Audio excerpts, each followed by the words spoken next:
out here and I'll help you. I'll get you online. Oh man, guys, I'm so nervous. Just don't show any fear. Make some sense. Are you guys going to get me live? Twitter got this right now. All right, if I stand here, I don't want to lean over the microphone. Can you hear me fine from here? Yes. All right, thank you. I appreciate that. I'm ready. Hey, I'm Matt Slaybaugh. I'm the Artistic Director of Available Light Theater. Available Light is a fellowship of artists dedicated to building a more conscious and compassionate world by creating joyful and profound theater. That's me. That's our website. You should look it up right now on your brand new iPhone.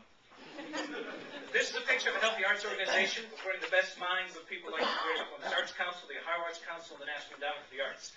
As you can see, it's balanced so that 50% of the income comes from stuff that they do, and the other half is given to them in the form of individual contributions and grants. If I told you I had a great idea for a successful startup, and I told you that we depend on donations for half the budget, would you think this is a sustainable idea? But arts are historically understood as public good, and so this is what is developed. I'm not here to argue about this. I just want you to know where we're coming from.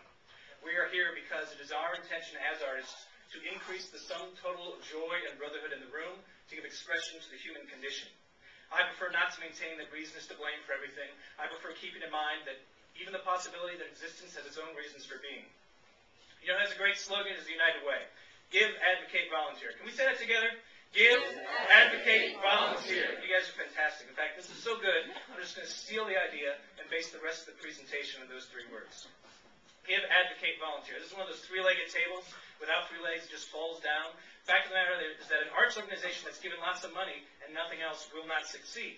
Now, of course, if their mission is just to occasionally put dancers or an orchestra on stage and have them perform for a requisite 2 hours, regardless how many people show up, they might be happy. But for those of you who like an arts organization that's out to change the world, those of you who like art that changes you and inspires you, you know that giving is not enough. Because it's not just about putting up a show, it's about real engagement with a growing audience. Give, advocate. And that's the reason we need number 2. I know you all read Seth Godin's blog, so you know that traditional marketing is dead. Our only hope is to convince people to tell their friends in person, on email, on the phone, on Facebook, on Twitter, on Brightkite. John, what did you sign up for today? Some new social media thing, no doubt.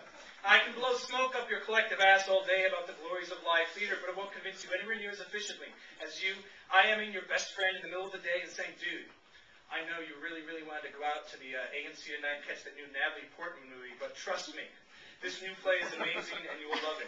So I am begging you. I am outright begging you. If you find art that you love in Columbus, please tell your friends, tell your enemies, sign a petition, and email your senator.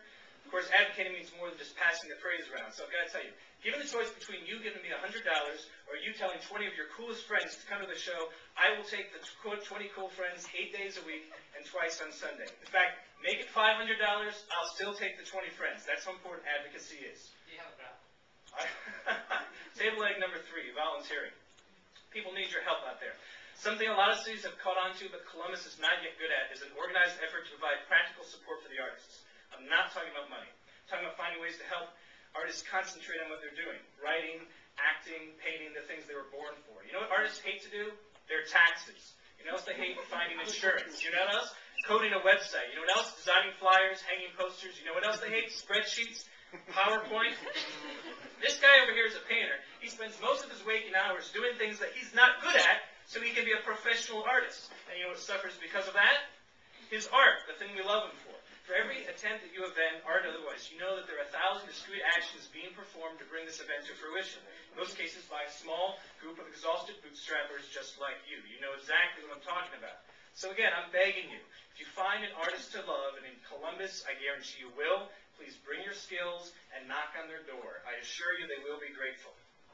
When I say love, the sound comes out of my mouth and hits the person's ear and travels through the Byzantine conduits in their brain, through their memories of love or lack of love, and they say, yes, I understand. But how do I know? Because words are just symbols, because so much of what we perceive cannot be expressed. But when we do communicate, and we do think that we're understood and we've connected, we have a feeling of almost spiritual communion. And that feeling may be transient, but I think it's what we live for. This is where art comes from. It comes from our desire to transcend our isolation and make a real connection. Supporting the arts is not all about giving money. You can give your time, your skills, even if you don't have skills, if you've got used equipment, new equipment, and I would be remiss if I didn't mention that artists in Columbus, especially performing artists, are desperately lacking an affordable workspace. So if you have a building that's not been used to its full capacity and potential, please come talk to me. We'll find some artists and fill it up and make you proud.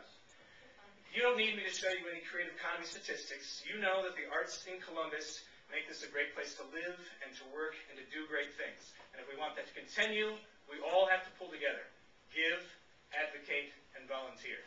That's me. Thank you very much.